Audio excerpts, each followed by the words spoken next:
Welcome to Norm Nathan's Vault of Silliness. We've got a very special episode. Actually, this is Music America with Ron Della Chiesa on 89.7 FM WGBH here in Boston. Norm was his guest. Now, Music America was ending its 18-year run in a mere week from this point, which was August 22nd, 1995. This one will be titled, A Delicious Radio Delicacy. Della-Chiesa-cy. Della-Chiesa-cy. Man, the creativity just oozes from the speaker. How should I inform you of what's talked about here? There are musical breaks between the segments. Now, due to copywriting, I fade all of them out, but I uploaded a full unedited version to Patreon, Buy Me a Coffee, and Castos. So subscribe or just donate for a month and you can hear it all. What great songs are played throughout. Since I'm talking about that, why don't I list those first? We got Frankie Cap with his version of Midnight Blue. Then Count Basie with Midnight Blue. We hear Sinatra and Ellington, Come Back to Me. Stan Getz, Thanks for the Memories. We got a song by Gus Bavona. Tony Bennett, Second Time Around. Louis Bellson, Fascinating Rhythm. Ruby Braff makes an appearance. So does the John Dankworth Orchestra. The Herb Pomeroy Band with Where's Charlie? Bobby Sherwood, the Elks Parade. That is some awesome stuff. And Frankie Cap is back with a Midnight Blue reprise. Then we hear 4 songs from Sinatra, Too Marvelous for Words, Old Devil Moon, Pennies from Heaven, and Love is Here to Stay. And we close it out with a couple from Carol Sloan from an album called The Songs Carmen Sang. Subjects discussed. Why did Norm pick Midnight Blue as his theme for Sounds of the Night on HDH? Jess Cain worked for 17 different program directors? I'm not sure about that, but, it is entirely possible. And that leads to hearing about Norm's general manager, trepidations. There's discussion of radio consolidation. Bad. All the business changes, the formats, the call letters, this craziness. Memorable and not so memorable interviews that each Ron and Norm have done. Who do they never interview? Who was the best and worst, most controversial, and even the possibility that they imagined it all? There's some discussion about Norm's expansive Middleton homestead. Now, I kept the WGBH NPR news update with Corva Coleman. It's not the best newscast, and truthfully, I even wondered if we just hit the repeat button here in 2026. But after the news, Ron delivers the shortest weather forecast ever. In hour number 2, they talk about old Boston jazz clubs, and Norm gives a slobbering goodbye with a spectacular yet brief speech. We also hear the official promo announcement about where and what Ron's going to be doing. Classics in the morning, weekdays from 8 a.m. to 12 p.m., and then the Jazz Songbook Friday evenings from 7 to 9. Ron also teases some upcoming guests, and then we fade out that Carol Sloan tune to close it down. Episode 302, A Delicious Radio Della-Chiesa-cy, serves its way to your ears in 3, 2, and 1. We'll have plenty to talk about with Norm. He's never at a loss for words. And who knows, maybe Marilyn Gorelnik will be here. Perhaps. And that soon will be replacing Music America. I don't know whether any program was going to ever replace Music America. That was really a stupid intro on my part, Ron, and I apologize for that. No, but I set that up. It was idiotic of me to do that. You sort of gave me a lot of freedom to go ahead and be hilariously funny and whimsical and everything, and I really wasn't that at all. But I'm so glad to be here. I was thinking you could have ended the end of this month having all those great people you had on as your guests to wish you well, and you could have never asked me, and I would have spent the rest of my life sulking. So thank you for asking me to be but here. I wanted to set you up because this is actually you never heard this version. This is the Frankie Cap version of your old theme, Midnight Blue. Yeah. Do you remember when you picked that out and why you picked that theme out? Yeah, the original theme was a station promo kind of jingle. It went Sounds in the Night and the Owl Takes Flight and the Old Dog Howls and the stuff. And then they gave the WHDH call letters at the end. That was the kind of package thing that stations buy. And so they decided to use that as the theme, and then I think fortunately the rights to it ran out or something, and they canceled the package because it was costing the station a lot of money, probably about $3 a year, something like that, and they didn't want to spring for that. Anyway, so I was just trying to pick some kind of a theme that would be late night, because at that point we were going on about midnight. It's kind of late night, overnight, kind of quiet. And I just liked that a lot, the Midnight Blue from the Count Basie album. Yeah. I didn't realize Frankie Cap had done... No, isn't it Cap? How am I saying? That's right. Frank Cap. He's from Worcester, the drummer from Worcester. I remember, I got to tell this story because I wish I had a tape of that, but the night... We often talk about people you have worked for, and Jess was here the other day. Jess Cain, he said he worked for 17 different program managers, and one night, Jess, it was your birthday show, and your former manager called, and it was interesting because you haven't seen this guy in years, but I could still hear the terror in your voice. I told him that was Bill. Yeah, who was that? Bill McGrath. Bill McGrath was the general manager. Yeah, and it always frightened me. And he was in a big office with a big rug, and he was, when you went in to see him, he was way at the other end where his desk was. So you had to walk what seemed like miles with trembling knees. There was something about him that frightened me. I thank him because he gave me the all-night show, and that was kind of fun. But anyway, he called. We had a whole bunch of people call to wish me well. It was the 49th anniversary. Right. And he was on the phone, and I told him, even though he's retired from radio, was living in Florida, was several thousand miles from where I was, just hearing his voice scared me again. I was frightened just talking with him. I don't know what I expected him to do. Well, when you described the office, it was like going in to see Louis B. Mayer. Yeah, I always liked that. You walked in, you walked in there, and there's this guy sitting up on a pedestal. Are you frightened at all by like general managers? Because I still am. I still don't like to talk to them. This guy frightened me particularly, but most of them frighten me anyway, to a lesser extent. Yeah, not as much. You know, you're a brave kind of soul, aren't you? You're not intimidated by that kind of stuff. You know, in commercial radio, it's a whole like if you miss a spot or something, and the guy who owns the restaurant calls up, or if you blow a spot on the air, you know, things like that. I'm always watching that, and you do too on TV. When they cut into a spot and they cut it the 30 seconds, and you say the guys in the control room are catching hell and all of that. Oh, I guess so, because they lose a spot on television. They've lost about $73 trillion. Each spot is so expensive. But he would call me, and Bill McGrath would call me, and not even for that. Number one, he hated this kind of music, which is what I was playing. Right. And he couldn't get used to the idea of playing this. He thought I should play what people seem to be wanting, although I don't know how he knew what people were wanting. Do you remember there was a song, for example, called Pink Shoelaces, which was at the beginning of the kind of the rock era. It was a stupid song. I remember we had a music meeting, and he played that and said, this is the kind of stuff we should be playing. And it was just awful, awful stuff.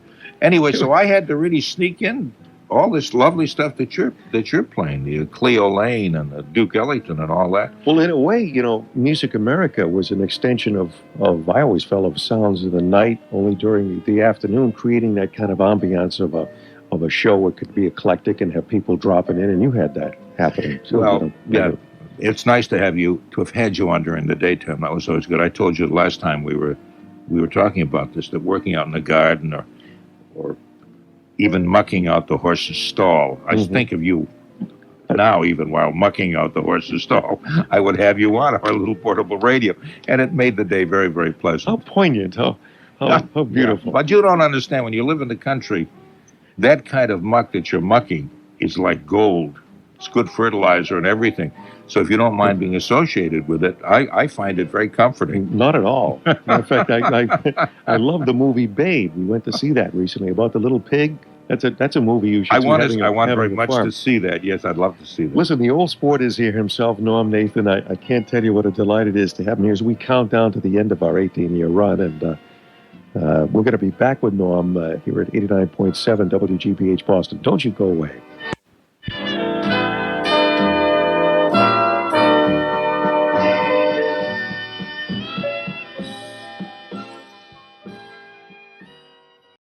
Thank you very much for playing that. That brings back so many lovely memories.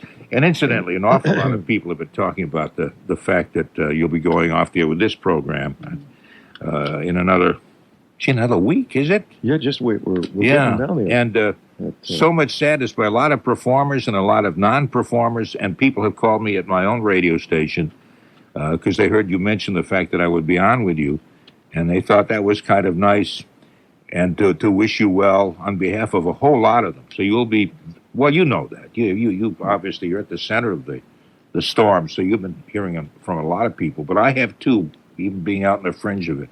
So we will miss you a lot, and I'll miss all the lovely things that you've been playing. I know you're going to continue to play them Friday nights and all of that, but it's been a pleasure. You and mucking out the stalls. And you're going to be working for Mickey Mouse, right? Because Westinghouse was sold to Disney. I understand. Well, if Ted Turner doesn't step in and outbid Westinghouse. But I think there's a big sale on now. Westinghouse trying to sell a lot of washers and things to try to raise enough capital so they can outbid Ted Turner.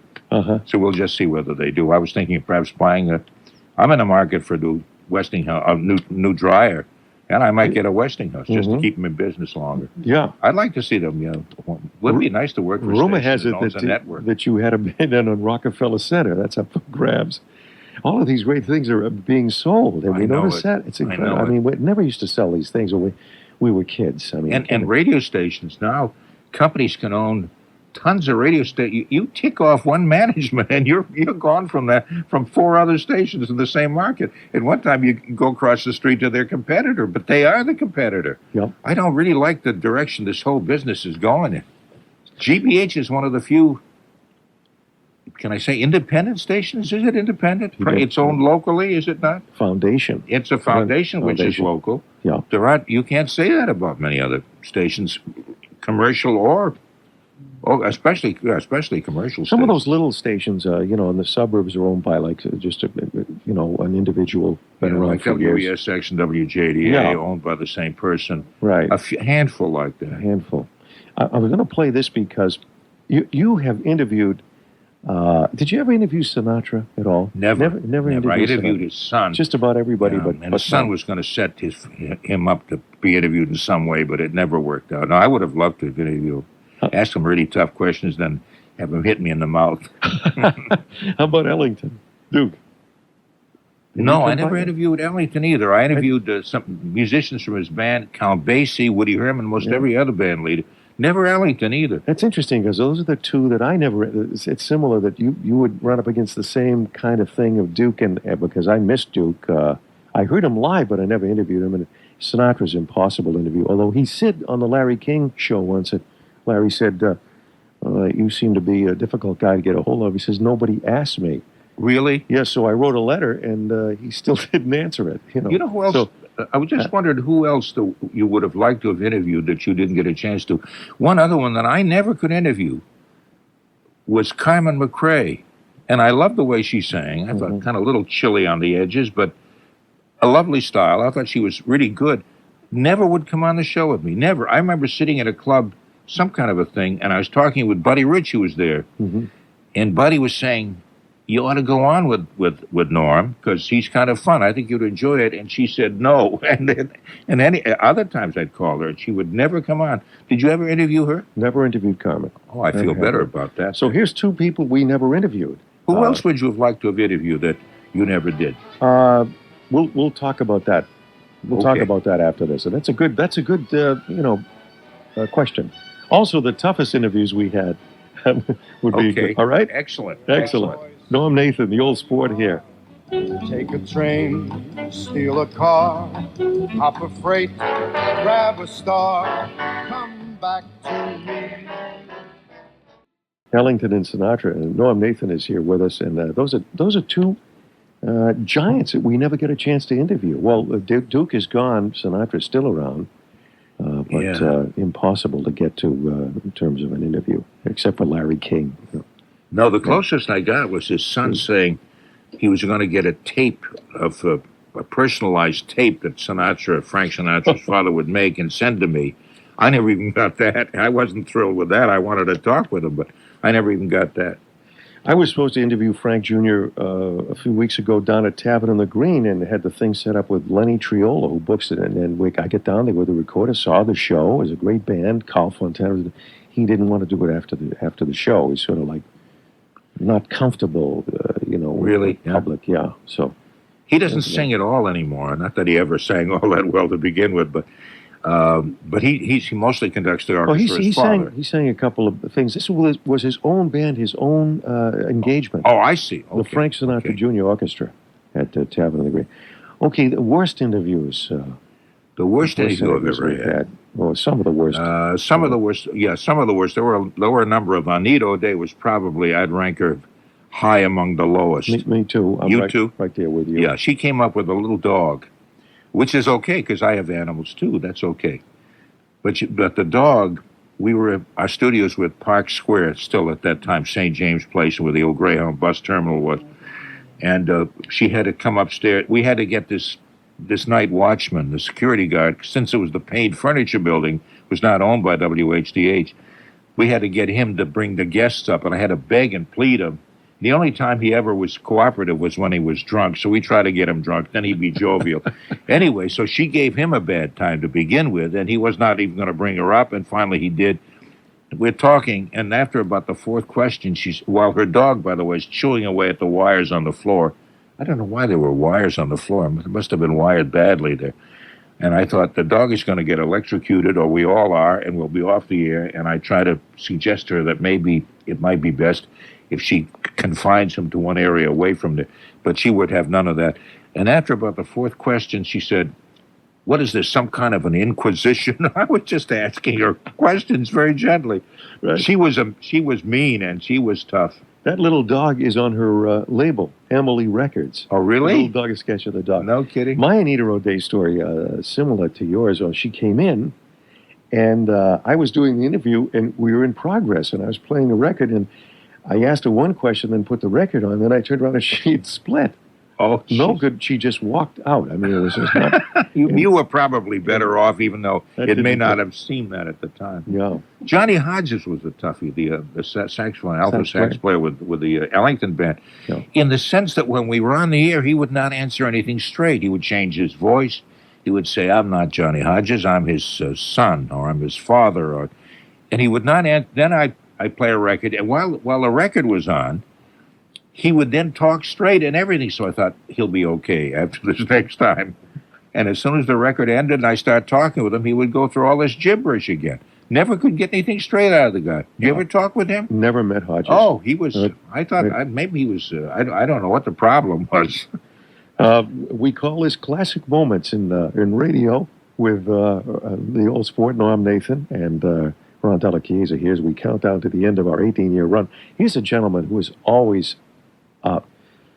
there were stories about him being a tough interview, and he went through rough periods in his life, but toward the end of his life, last few, he was an absolute pussycat to be around. Stan Getz. Oh, I love the way he played. No, I never interviewed him. You did that, apparently. I did, thanks to Charlie Lake and Jimmy Falzone, who brought him in. But this kind of fits in with what we're talking about, Norm. This is Thanks for the Memory. Stan had a sound that was just unrivaled. Beautiful. Yes.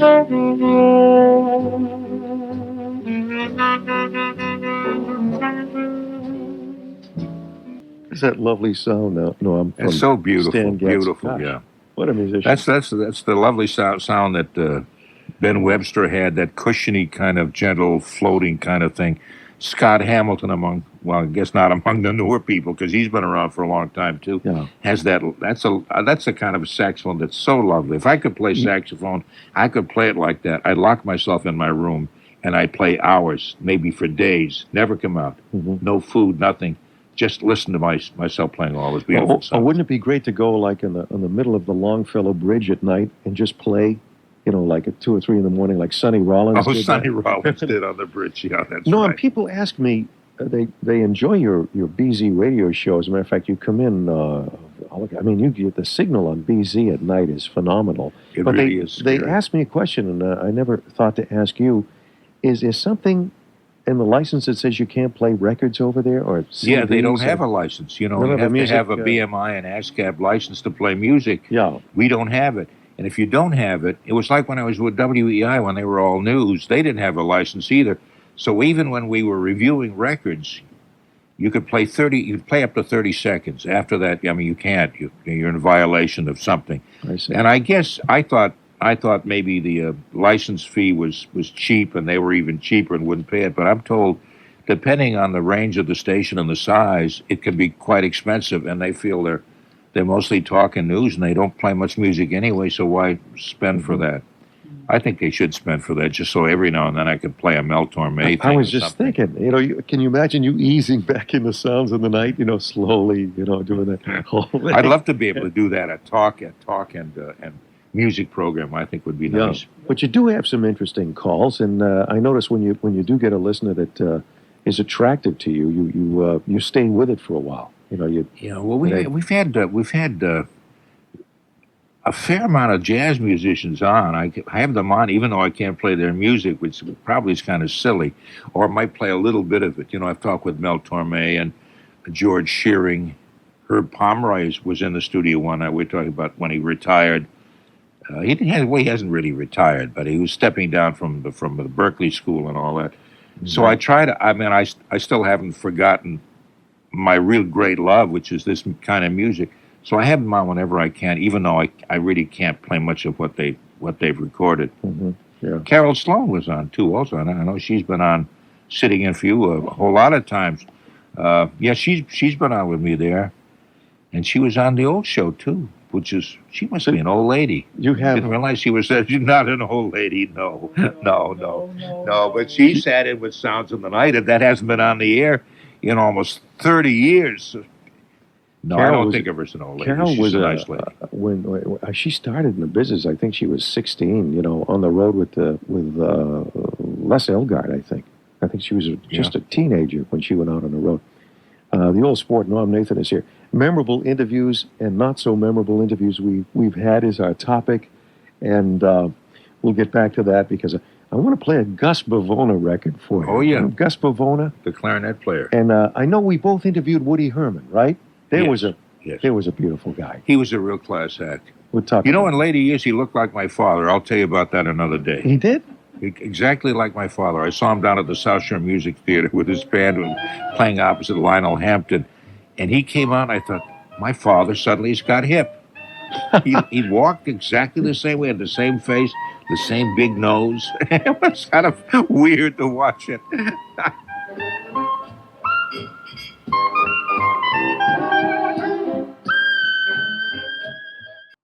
Woody Herman, who looked like Norm Nathan's father. Yeah, especially later years, because my father was, obviously was old. He died at age of 92. I know that Woody was younger than that, but he was kind of stooped over and could have built the same way. Didn't talk. The voice quality wasn't exactly the same, but the face, it was weird. It was like watching my father conduct this great orchestra. It was like dreams of glory. It was like a fantasy. Hi, Dad, play the Woodchopper's Ball once more for me, babe. Anyway, I'm rambling on in my usual kind of incoherent manner. But Woody was, when you talk about interviews, one of the nicest guys to be around. He was very he loved his grandchildren. Do you remember that? He would talk about his grandchildren. I think they meant more to him, I think, than his orchestra did. But he loved talking about them. I made one mistake, though. Remember, he was in an automobile accident or some serious thing. He was in the hospital. And I called the hospital because I had heard he was getting better now, and I thought I just wanted to check up on him and say how he's doing. And we went on the air live with the interview. And the poor soul, obviously was still suffering, and he was kind of out of it because he'd been heavily medicated. Mm-hmm. And that's one of the few interviews I really hate myself for. We should not have done that, but I didn't know what his response would be till I got him on the air, and I was led to believe he'd be okay. Yeah. And he really wasn't, and I put him in a bad position. But he was even nice about that. Yeah. Buddy Rich was another interesting guy who a lot of people hated, but I found him to be charming. He didn't call upon his musicians to do anything he wouldn't have done. Even after heart attacks, the guys there, you're thinking, slow down, fella. I don't want you to die in front of me. And I used to introduce him as one of the top 10 regional drummers in the Northeast. that kind of stuff. And and normally he would throw something at you with that kind of thing. But he was really fun. He could take you could joke with him and he joked back. You could. I think that among his younger musicians though he was a taskmaster. But if he knew where you were coming from and you set up the interview, you're right. He could be charming. I remember doing an interview in his bus with him. Yeah. And Joyce bought him a meatball sandwich. It was the greatest thing you could bring this guy on the road. He says, a meatball sandwich. Yeah, and then a meatball sandwich. And he had his terry cloth robe on. Remember that? Because he used to change between every set he'd change because he was perspiring. So it was incredible. Yeah. Well, Nathan is here. What I saw was, okay, I'll be quiet. I was just thinking. Oh, go ahead. No, I interviewed Rosemary Clooney. You're talking about Harborfest and all that, and some of the performers there. I interviewed her once, I guess, just before she came in for that. And one of the questions I asked her, and I know you must have asked this question of singers also, are there certain songs that mean so much to you emotionally that you don't dare sing them for fear that you're going to break down before you get through them all? Wow. Some singers have songs like that, or they claim they can sing them. They sing them over and over again to themselves and in rehearsal to get to a point where it doesn't affect them that much. But there got to be some songs that are where the lyrics are so tied in with maybe difficult or romantic, difficult parts of their lives that they just cannot sing that song. I really don't get to interview singers all that much anymore, so I haven't been able to follow up on that. But I wondered if that might be an interesting subject for a magazine article or something like that. Well, Mel Torme told a story about a recording session he had in London, and he said he almost couldn't get through a song because his marriage was breaking up, and he recorded this thing with Michel Legrand, and he told that story on the air, but I can't remember the name of the song. He said he actually broke up in the middle of the song. Kind of thing. In the middle of a divorce, he was just a There've got to be a lot of performers who have a song like that is just very difficult. Here's I think we'll have to agree on this one. Anytime you interview Tony Bennett is a joy because what you see is what you get, every time.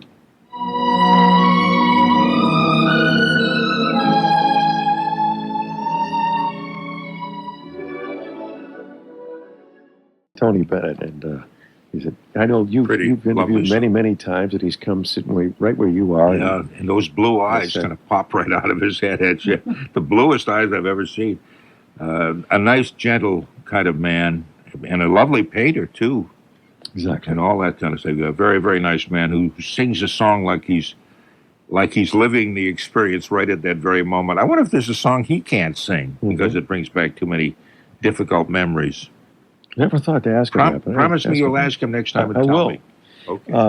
Noam, we were talking about the changes in our business and how much, radio has changed since you started, for example, from AM to FM and then to stereo. And the call letters, the old call letters, that we used to have, they're no longer around. They've even changed frequencies. So you don't know what those stations were. A lot of times they don't give the call letters more than they have to, and so that's not very often. And as a result, it's 72 poo-poo, or so whatever the kind of music is they're playing. I'm exaggerating because I couldn't come up with a funny line, but it's jamming or oldies or something. I've been in radio now. Gee, I hate to say this because it'll turn off all the young women who I really like. 51 years. 51 years. Yeah, last May was 51 years.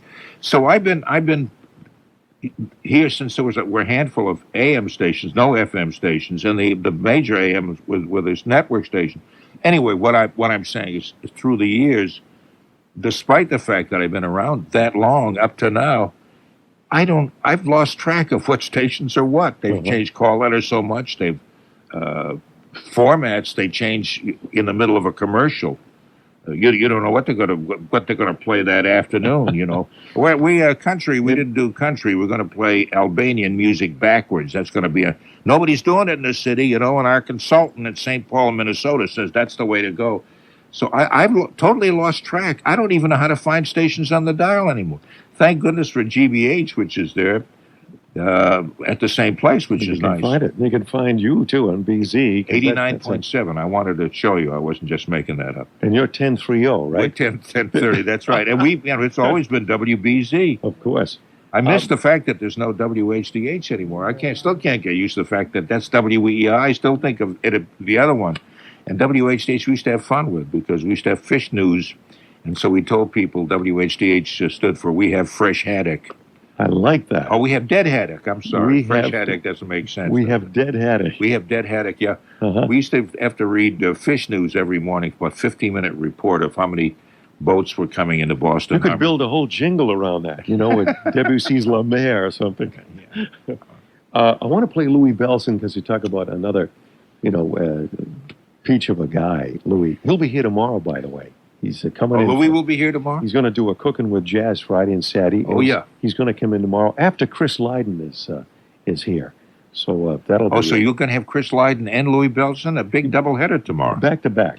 Excellent. You're going to like this one. This is Louis doing fascinating rhythm. Norm Nathan is here. Countdown to the end of our 18-year run, and we're still running.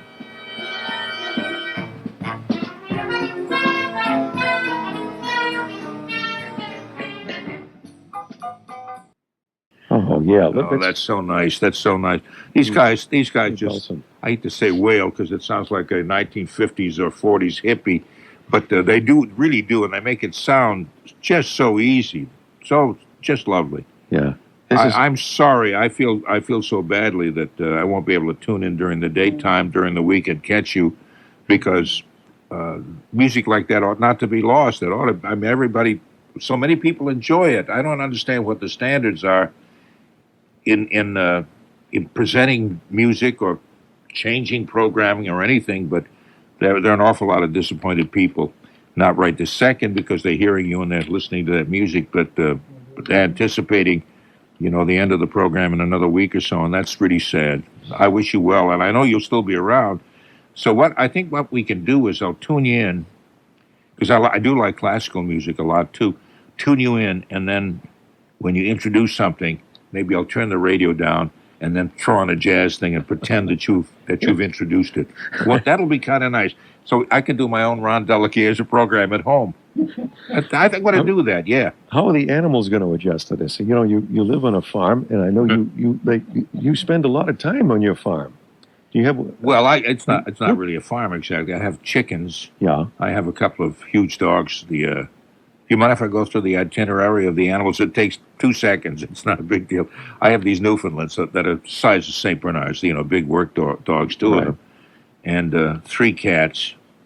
And that's about the size of it. At one point, I was going to get some goats and sheep, and I thought, I don't know. That doesn't allow me much time to listen to Ron while I'm mucking up the stable. Mm-hmm.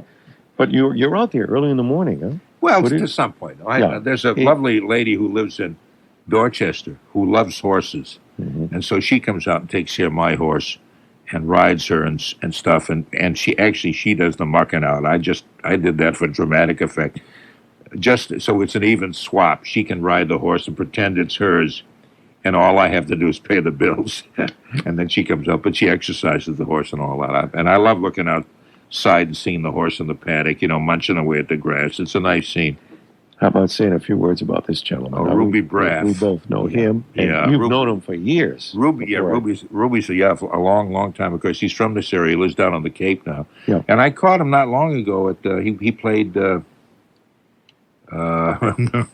Scholars, but the Regatta Bar. The Regatta Bar. Right.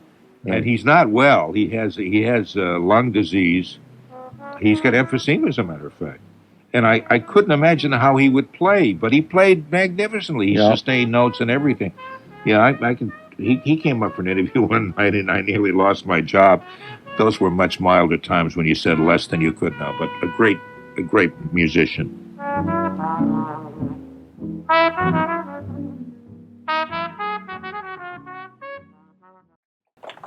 That's Ruby Braff. Doesn't that give you goosebumps? That sound every day.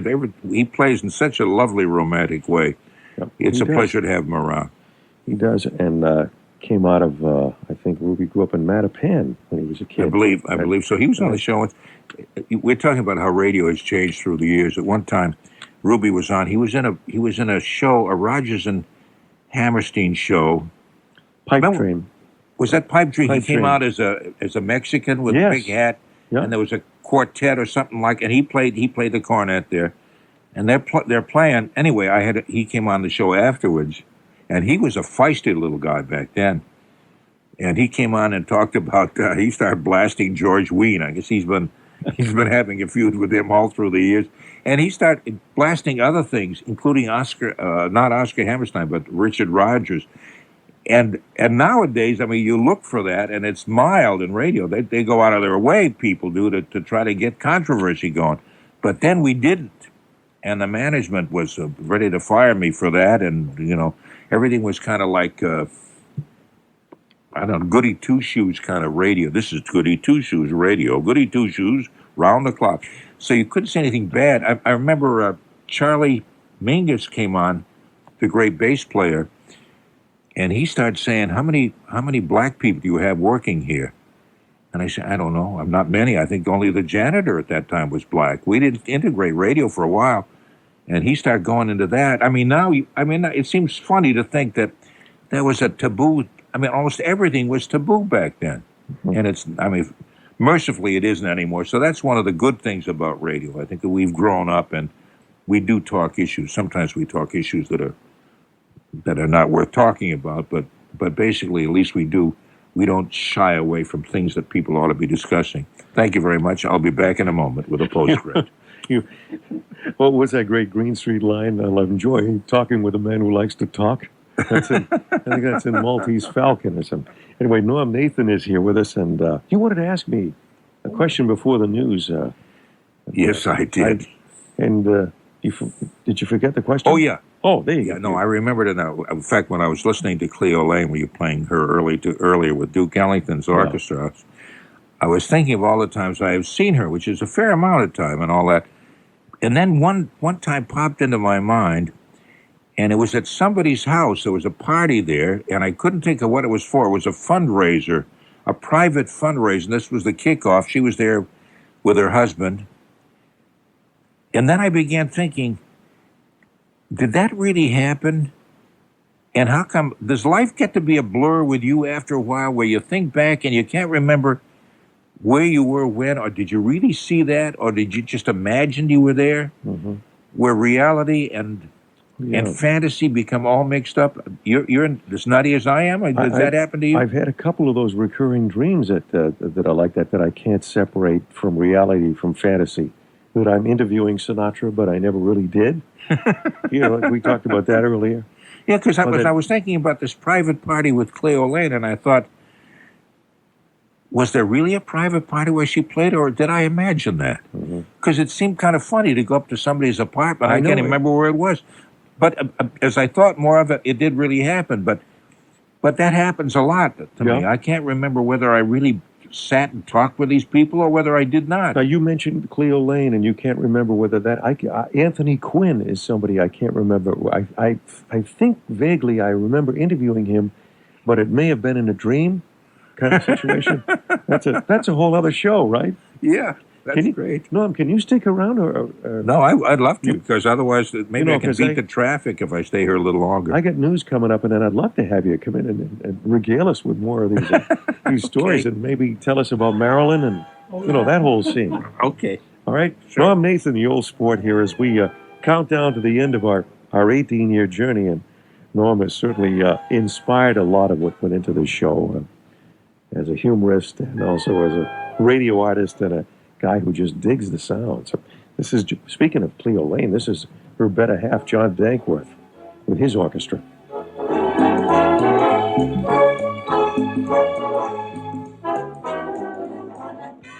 Don't go away, because we're gonna be back with our guest Norm Nathan and 55 more minutes of the sounds of Music America right here on 89.7 WGBH Boston.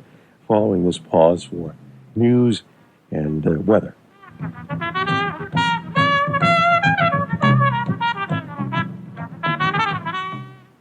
From National Public Radio News in Washington, I'm Corva Coleman. Israeli officials say they've arrested Islamic militants who allegedly planned this week's bus bombing in Jerusalem. The blast killed 5 people, including an American teacher and the suicide bomber. The officials say those arrested are also suspected in a similar attack last month in Tel Aviv. The militant Islamic group Hamas has claimed responsibility for both attacks. The United Nations says more than 133,000 frightened refugees are running into the hills and countryside of Zaire. The Zairean government is tired of housing the refugees and decided to expel them back to their hostile homelands. Many are from Rwanda. NPR's Michael Scholar, who's in Goma, Zaire, reports the refugees don't have food and water. There are some camps that are completely empty near Bukavu, which is right on the border with Rwanda.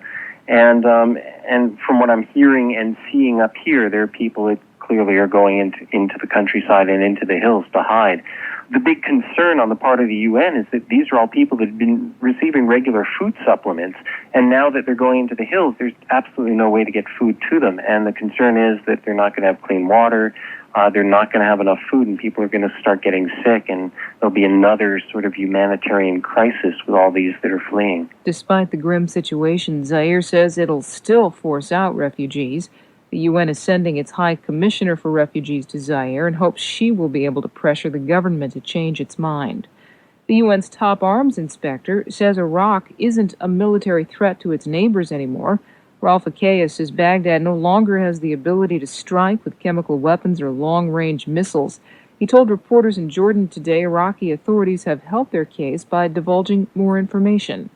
We must recall that the information has been given, but we need to verify and see that it is a true information. And that we can only do through original documents, to interview weapons, people having been involved in the production, interview and examine their data and do a lot of analytical work, plus our ground inspection. Akea says there are some new details of Iraq's biological warfare industry that must still be studied.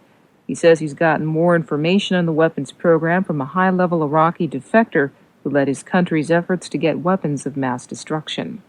A Massachusetts state judge says John Salvi is competent to stand trial for 2 murders at Boston-area women's clinics that perform abortions. The judge rejected the defense claim Salvi's unfit for trial because he suffers from schizophrenia. Prosecutors had argued Salvi methodically planned to attack the clinics for months and therefore is mentally fit to stand trial.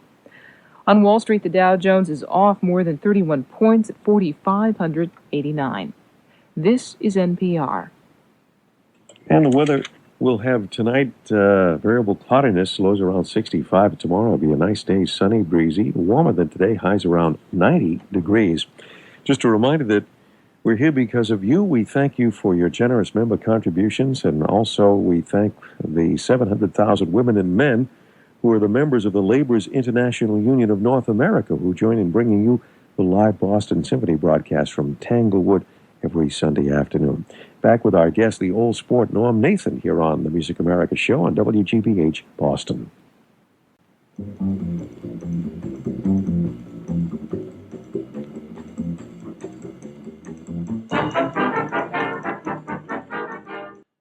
I was telling our guest, Norm Nathan, that was composed for Charlie Lake.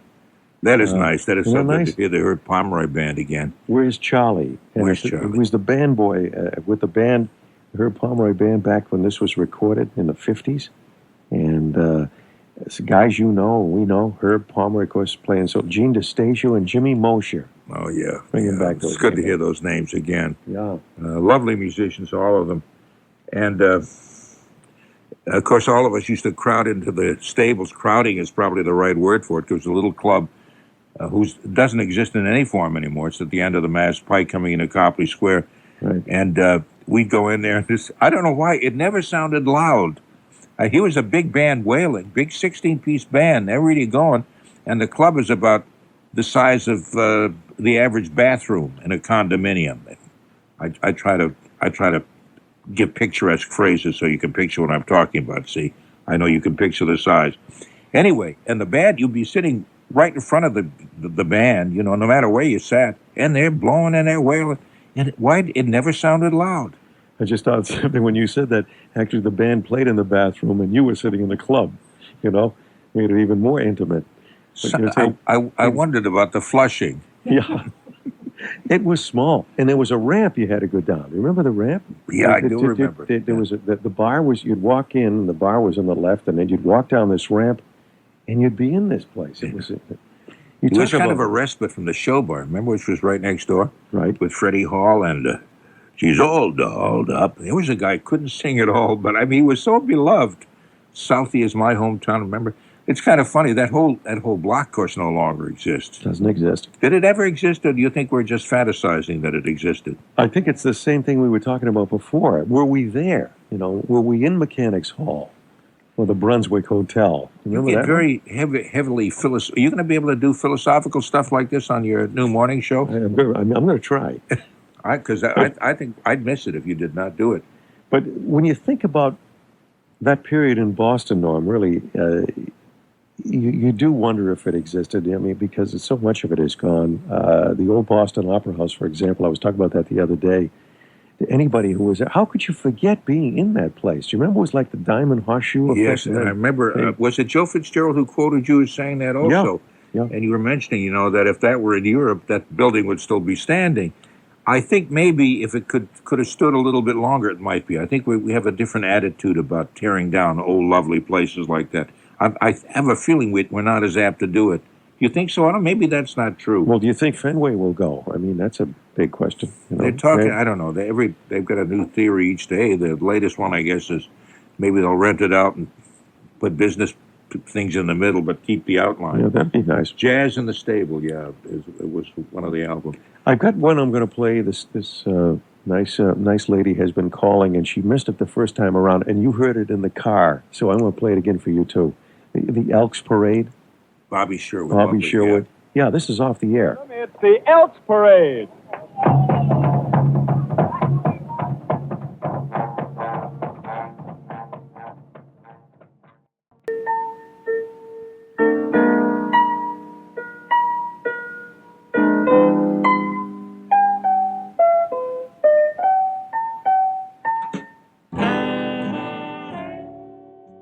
Well, Norm, the old Midnight Blue theme is in the background there, and that means it's time for you to pack up and head on home. Time to pack up my things, pack up my records and my valise, take them off the revolving griddle, those little cookies, tuck away all the everlastingly popular immortal hit tunes of yesteryear and today that have rightly earned their niche in the Musical Hall of Fame, and head out that way. Yes, sir. And I'll tell you. I once did a whole bit like that on the air, just one cliche right after another, and my Uncle Henry, who was not too terribly smart, said to me afterwards, I heard that. That was so beautiful, I almost cried. Then I didn't have the heart to say, you're a jerk, I was making fun. Anyway, he's gone now, and so is everybody else, I think, including me in a couple of minutes. Now, would you run down your schedule on BZ? Because it's every weekend now. Oh, thank you very much for asking me to do that. Yeah. Friday night, we come on at midnight. You're writing that down. Friday? Midnight till 5 a.m. Friday night at midnight. Yeah. Friday at midnight till 5 a.m. Till 5 a.m. Saturday morning. Okay. Saturday night, 11 o'clock. Saturday, 11 a.m. 11 p.m. 11 p.m. Until 4:20 Sunday morning, so we make way for religious programs at that time. I insisted upon it because I believe it keeps families together. There are certain family values that I believe strongly in. Newt Gingrich and I. And then Sunday night, 11. We start at 11 o'clock and only go 2 hours, 11 to 1 a.m. 11 to 1 a.m. When the guy who's during the middle of the week takes vacation, as he did about a week ago, then I go right through the whole week. But we have some interesting guests on and stuff. Yeah, they get you down in the Caribbean too, and Mexico and all these places. We're in 3 or 4 uninhabited planets, from what I gather. The signal is incredible. You sit in a little room and they can hear you in like Chicago. Amazing. It really is amazing. It's a great feeling of power. Anybody get any messages you want to deliver to West Virginia or something?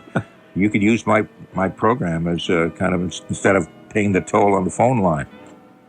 Well, listen, thanks for coming in today. It's been great having you here, I'm so glad. I'm so glad to be here, and I wish you well. And again, in my life, like in the lives of a lot of people, there'd be a void every afternoon.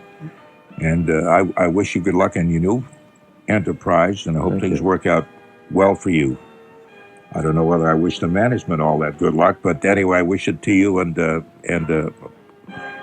your memory is. I'm starting to slobber. I think why don't I just shut up and say thanks? It's nice to be here, and good luck to you, Ron. Thanks, old sport.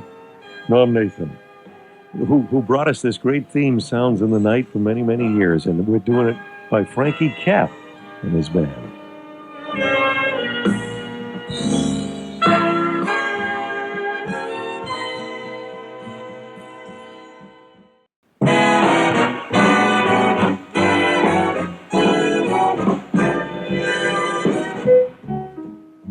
Ron Della Chiesa has hosted Music America for over 18 years, and this fall he moves on to new ventures. But the music of the Great American Songbook won't be forgotten. As Ron becomes the new host of Classics in the Morning, he'll also be hosting another new program, the Jazz Songbook, where you can continue to hear all the great songs of George Gershwin, Duke Ellington, and many more.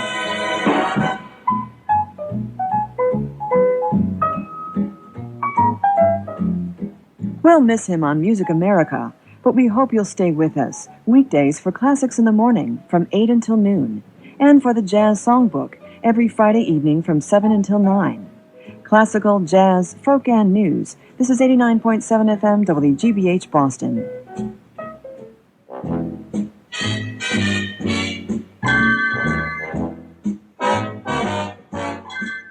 You're just...